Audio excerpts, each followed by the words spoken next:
Let me say this, that I had the honor in Homa Bay to finally guarantee by law the independence of our county assemblies.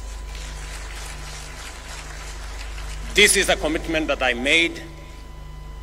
This is an engagement that I did with the county speakers and county assemblies, and it was a merited request and a merited ask that the same way we have independence of the legislature at the national level, we must also have independence of the legislature at the county level.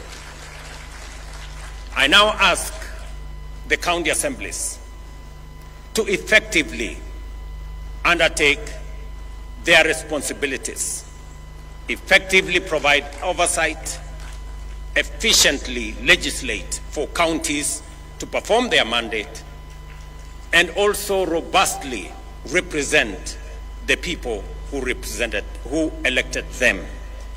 With this new mandate, with this new independence, the county's assemblies now have no reason nor excuse not to do what they have been mandated by the Constitution effectively.